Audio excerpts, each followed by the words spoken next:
के इस वीडियो में हम कॉल इन एरियर्स और कॉल इन एडवांस के बारे में पढ़ेंगे। सबसे पहले इसके प्रैक्टिकल क्वेश्चन करने से पहले हमें ये जानना बहुत जरूरी है कि कॉल इन एरियर्स क्या होता है और कॉल इन एडवांस क्या है। तो सबसे पहले what do you mean by call in arrear? If a share holder does not pay the call amount due to an allotment or any call, मतलब अगर कोई भी शेयर होल्डर या तो अलॉटमेंट का पेमेंट ना करे या बेटा कोई भी कॉल का पेमेंट ना करे, the amount not received is called call in arrear। जो पैसा रिसीव नहीं होता है उसको उस अमाउंट को कहते हैं कॉल इन एरियर। या मैं कह सकती हूँ कि इस पेमेंट को मिलने में एरर हो गया, प्रॉब्लम आ गया, that means it is call in arrear. ठीक है, अब there are two methods of accounting call in arrears. Call in arrears की अकाउंटिंग के दो मेथड्स हैं हमारी कंपनी अकाउंट। पहला मेथड है without opening call in arrears account. Call in arrear show हो जाता है, होता भी है क्वेश्चन में, बट हम कॉल इन एरियर का अकाउंट नहीं ओपन करते हैं। और एक और मेथड है जिसे कहते हैं by opening call in arrear account. उसका मैंने एक एक एग्जांपल लिखा हुआ है, तो एग्जांपल से पहले समझ लेते हैं फिर आगे बढ़ेंगे। तो मैंने एज्यूम किया है कि अलॉटमेंट की कॉल है और 2000 shares at the rate of 10 each इसका शेयर और eight the rate of per unit दिया हुआ है। तो ट्रीटमेंट के हिसाब से बेटा पहली एंट्री क्या होनी चाहिए? Share allotment account debit to share capital account और 2000 into 10 मतलब 20,000। अगर क्वेश्चन कह रहा है कि केवल 90,000, केवल 2000 की जगह 1900 का पेमेंट हमें रिसीव हुआ, इसका मतलब कहीं ना कहीं हमें 100 शेयर का पेमेंट नहीं रिसीव हुआ। लेकिन क्वेश्चन कह रहा है कि कॉल इन एरियर का अकाउंट हमें शो नहीं कर रहा है without opening the call in arrear account. तो हमारी नेक्स्ट एंट्री हो जाएगी bank account debit to share allotment account 19,000 being allotment money received. और हमने ये 90,000 कैसे निकाला बेटा? 1900 at the rate of 10 each मतलब 19,000। क्लियर है? अब इसी सेम कॉन्सेप्ट को अगर मैं by opening the call in arrear account करती हूँ तो बेटा पहली एंट्री सेम होगी, क्योंकि ड्यू में क्या चेंजेस करना है, ड्यू की एंट्री हमेशा सेम रहती है। वो क्या होगी? Share allotment account debit share capital account 20,000 और पेमेंट रिसीव्ड में क्योंकि हमें कॉल इन एरियर का अकाउंट खोलना है, शो करना है, तो एंट्री होगी bank account debit call in arrears account debit to share allotment account call in arrear. हमने कहां दिखा दिया? Debit side. किस रूल के हिसाब से? According to the nominal rule. Nominal कहता है कि जितने भी लॉसेस हैं उन्हें डेबिट में दिखा दो, तो bank account debit call in arrears account debit to share allotment account. ये एग्जांपल से शायद आप अच्छी तरह समझ गए होंगे कि कॉल इन एरियर अकाउंट अगर हमें शो नहीं करना है या ओपन नहीं करना है, हम तब भी वो छुपा हुआ एरियर हो जाता है, डायरेक्ट अमाउंट दिखा देते हैं। और जब हमें call in arrear account show करना है या ओपन करना है तो उसको हम डेबिट साइड पेमेंट रिसीव्ड की एंट्री में कॉल इन एरियर के नाम से दिखाते हैं। एक और इंपॉर्टेंट नोट है जो हमें याद रखना है, ये मैं पढ़ा भी चुकी हूँ, इसका बेस क्वेश्चन भी करा चुकी हूँ आपको। वो क्या है कि कॉल इन एरियर को कंपनी की बैलेंस शीट में, कॉल इन एरियर को कंपनी की बैलेंस शीट में सब्सक्राइब्ड कैपिटल के अंदर subscribed and not fully paid से डिडक्ट कर दिया जाता है।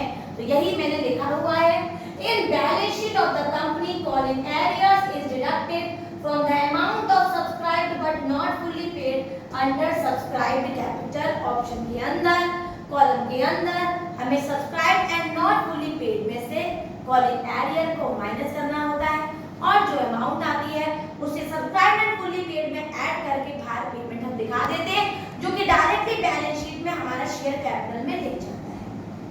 अब हम समझेंगे next topic, that is what is call in advance. Next point है हमारा कॉल इन एडवांस। जैसे कॉल इन एरियर वो कॉल होती है जिसका पेमेंट हमें रिसीव नहीं हुआ, ऐसे कॉल इन एडवांस वो कॉल को कहते हैं जिसका पेमेंट टाइम से पहले ही रिसीव हो गया। पढ़ने से पहले मैं आपको एक एग्जांपल बताती हूँ। मान लो आपके स्कूल की फरवरी की फीस जनवरी में जमा कर दे। तो जनवरी में जो आप फीस जमा कर रहे हैं फरवरी के टाइम की, तो वो फरवरी का एडवांस कर रहे हैं। तो जब आप जनवरी की फीस आपके स्कूल में रिसीव होगी तो एंट्री बनेगी, कंसर्न कॉल पे आपको कॉल इन एडवांस दिखाना होगा। जैसे मान लो आपने 5000 की फीस फरवरी की जनवरी में जमा कर दी, तो वहां तो आप दिखाएंगे कि you are making call in advance by crediting call in advance using the nominal rule.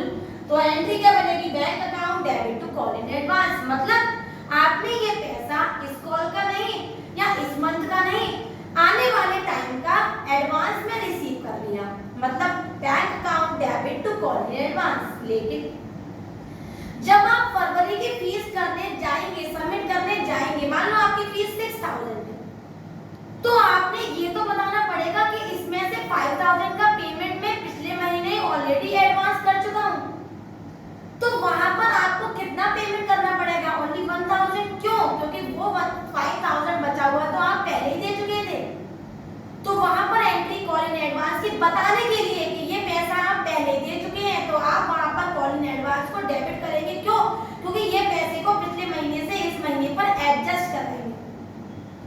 तो जिस टाइम की एक्चुअली ये एंट्री होगी वहां हमें करनी पड़ेगी call in advance account debit to concern time. या अगर हम शेयर्स की बात करें तो जो भी कंसर्न कॉल होगी, फॉर एग्जांपल आपने फर्स्ट कॉल का पेमेंट अलॉटमेंट दे दिया, फर्स्ट कॉल का पेमेंट आपने अलॉटमेंट में दे दिया, तो अलॉटमेंट का जो पेमेंट रिसीव की एंट्री होगी उसमें एंट्री होगी bank account debit to call in advance, because यहां पर आपने फर्स्ट कॉल का पेमेंट हमारे अलॉटमेंट में ही दे दिया। लेकिन जब आप फर्स्ट कॉल की एंट्री करेंगे तो वहां बताने के लिए कि ये पेमेंट आप ऑलरेडी अलॉटमेंट में दे चुके थे, तो एंट्री बनेगी call in advance account debit to share calls account. That means इसका मतलब है कि इस रेस्पेक्टिव अमाउंट का पेमेंट आप ऑलरेडी एडवांस कर चुके हैं। इस एग्जांपल से हमें एक बात समझ में आई कि अगर हम टाइम से पहले ही किसी कॉल का पेमेंट कर देते हैं या उनके पास या कंपनी के पास टाइम से पहले किसी का पेमेंट आ जाता है, तो उसको कहते हैं कॉल इन एडवांस। तो रीड कर लेते हैं बेटा, when the company accept the amount against the call or the calls not yet made, जिसका पेमेंट अभी नहीं होना और फिर भी उसको वो पेमेंट रिसीव हो गया है, the amount so received in advance is credited, क्योंकि ये नॉमिनल फॉलो कर रहा है, to call in advance account। Clear? इसकी एंट्री मैंने बताई थी कि अगर हमने अलॉटमेंट में फर्स्ट कॉल का पेमेंट कर दिया है तो एंट्री बनेगी bank account debit to call in advance, और जिस समय हमने ये एंट्री जिस समय की रेस्पेक्टिव ये ड्यू था वहां हमने कर दिया call in advance account debit to share calls. Clear है? दूसरी बात जो हमें याद रखनी है कि बैलेंस शीट में कॉल इन एडवांस हमेशा करंट लायबिलिटी हेड के अंदर अदर करंट लायबिलिटी में शो किया जाता है। जैसे call in arrear share capital में शो किया जाता है, इसी तरीके से कॉल इन एडवांस हमेशा हेड करंट लायबिलिटी उसके अंदर भी sub head other current liability में शो किया जाता है। ये बात शायद अभी इस वीडियो में समझ में ना आए, लेकिन जब हम थर्ड बुक स्टार्ट करेंगे बेटा और उसमें मैं आपको कंप्लीट बैलेंस शीट बताऊंगी, तब मैं ये पॉइंट दोबारा बताऊंगी कि कॉल इन एडवांस कहां पर दिखाया गया है और कहां शो किया जाता है। क्लियर है? अब हम एक एक न्यूमेरिकल क्वेश्चन करेंगे, एक कॉल इन एरियर का, एक कॉल इन एडवांस का, ताकि आपको सिंगल एंट्री से बात समझ में आ जाए कि ये शो कैसे करते हैं। मैंने बोर्ड पे क्वेश्चन लिखे हुए हैं बेटा, एक क्वेश्चन मैं कॉल इन एरियर को समझाने के लिए लिखा हुआ है और एक क्वेश्चन कॉल इन एडवांस को। ये जो क्वेश्चंस है ये टीएस गेवा 2019 पेज नंबर 8.117 का है। मैं इसे रीड करती हूँ, आपके पास बुक है तो आप बुक को निकाल लीजिए, नहीं तो आप बोर्ड पे देखिए, मैंने क्वेश्चन को भी प्रॉपर्ली लिखा हुआ है। Ghosh limited made the second and final call on it's 50,000 equity share eight the rate of 2 per share in January. Clear? The entire amount was received on 15 January. सारा पैसा 15 जनवरी को रिसीव हुआ, एक्सेप्ट द 100 शेयर। सारा पैसा मिला बेटा, लेकिन 100 shares का पेमेंट नहीं मिला, मतलब कॉल इन एरियर हो गया। क्वेश्चन कह रहा है कि शो द जनरल एंट्री, तो शो करने में बहुत प्रॉब्लम नहीं आई, ध्यान से देखिएगा बेटा। पहला कॉलम डेट का, दूसरा कॉलम हमारा होता है particular, third one is LF, then debit amount और देन द क्रेडिट अमाउंट। पहली एंट्री हम सेकंड एंड फाइनल कॉल से शुरू कर देते हैं, share second and final call account debit the direct final लिख दे रही हूँ, share final call account debit to share capital account. Due की एंट्री में कभी कुछ भी छेड़ाछाड़ी नहीं करते हैं, ड्यू की एंट्री एज इट इज आती है, उसमें कभी भी कोई भी पॉइंट ऐड नहीं करते हैं। Being second and final call due, वो कितनी है बेटा, ड्यू देख लीजिए 50,000 eight the rate of 2, that means 1 lakh and 1 lakh. Clear है बेटा। नेक्स्ट एंट्री कह रहे हैं कि सारा पेमेंट, और ये जो पहला दिखा रहे हैं एंट्री, ये 1 जनवरी की बात कर रहे हैं। पेमेंट 15 जनवरी को रिसीव हुआ तो पेमेंट रिसीव की एंट्री कर देंगे। पहली एंट्री बैंक अकाउंट डेबिट, क्योंकि कॉल इन एरियर के अकाउंट को खोलने की कह रहे हैं, तो call in arrear account debit to share final call, या हम लिख सकते हैं second and final call, being call money receive. Clear है बेटा, यहाँ तक का पॉइंट क्लियर हो गए होंगे। अब इसकी फिलिंग करते हैं अमाउंट की। ऊपर हमारा सेकंड एंड फाइनल कॉल में क्या लिखा हुआ है, 1 लाख, हमने भी लिख लिया 1 lakh.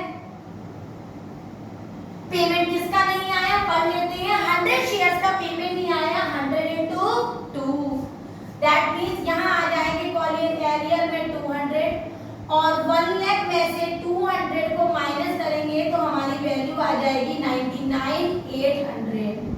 then 99,800 will become under the bank account। तो हमारी एंट्री होगी share second final call account debit share capital account 1 lakh being amount due, bank account debit call in arrear account debit to share final call account 99,800, 200 and 1। Clear है। इस तरीके से next question करते हैं, question number 26।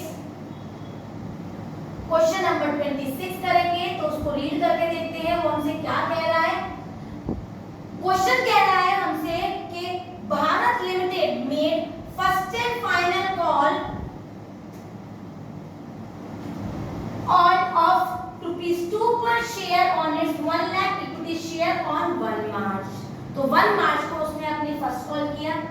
Ashok a share holder holding 800 share paid the second and final call with the first call. एक share holder है अशोक जिसने 800 share का उसका पेमेंट है, उसने अपना पेमेंट फर्स्ट कॉल में ही कर दिया। तो किस तरह से करेंगे देखिए बेटा।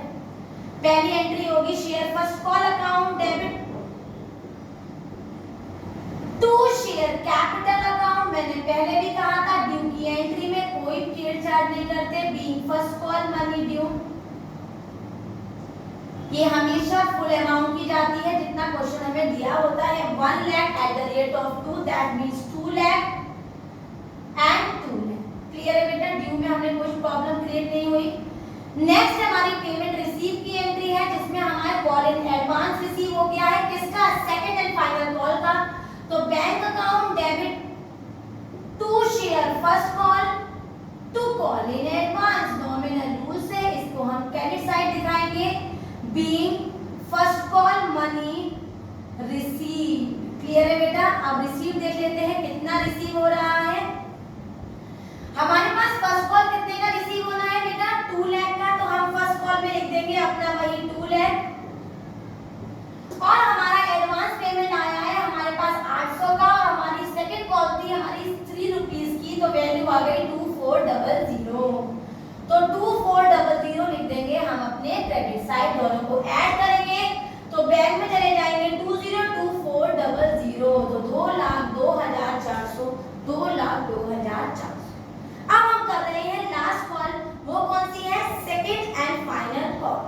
तो हमारी पहली एंट्री होगी share second and final call account debit to share capital account. Again I am telling due की एंट्री में हमें कोई भी एंट्री न्यू नहीं ऐड करनी होती है, अमाउंट एज इट इज लिख देते हैं, being second and final call due. ठीक है बेटा, सेकंड हमारी फाइनल है उसे हमने ड्यू कर दिया, सेकंड एंड फाइनल ड्यू है। तो ड्यू में दिखाएंगे बेटा 1 lakh eight the rate of 3, that means 3 lakh and 3 lakh. Clear है, इसमें कोई प्रॉब्लम नहीं आएगी। और नेक्स्ट एंट्री में आएगा बेटा bank account debit call in advance account debit to share second and final call, being final call money received. अब इसकी फिलिंग कैसे करेंगे ध्यान से देखिएगा बेटा। सेकंड एंड फाइनल कॉल में अमाउंट में तो पूरा 3 लाख आएगा।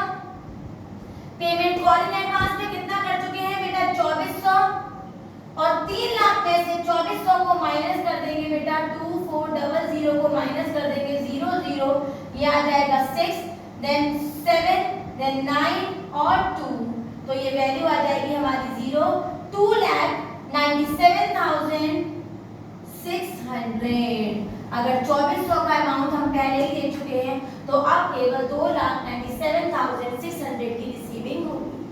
इस तरीके से हमने कॉल इन एडवांस, अभी मैंने आपको बताया, हमेशा नॉमिनल रूल से डेबिट साइड शो करके दिखाएंगे, और कॉल इन एडवांस हमेशा नॉमिनल रूल से क्रेडिट साइड पहले शो करेंगे, और जिस जगह का ये पेमेंट होगा उसको भी डेबिट साइड में दिखाएंगे, आइडेंटिफाई कराएंगे कि इसका पेमेंट पहले ही कॉल इन एडवांस हो चुका है। इस तरह से कॉल इन एडवांस और कॉल इन एरिया के जो भी पॉइंट्स हैं इनको प्रैक्टिस करिए, और नहीं समझ में आए तो मुझे कमेंट करके बताइए, मैं उसको सॉल्व कर दूंगी। वीडियो समझ में आए हो, सारे पॉइंट्स क्लियर हो गए हो तो मेरी वीडियो को लाइक करें, शेयर करें और मेरे चैनल को सब्सक्राइब जरूर करें।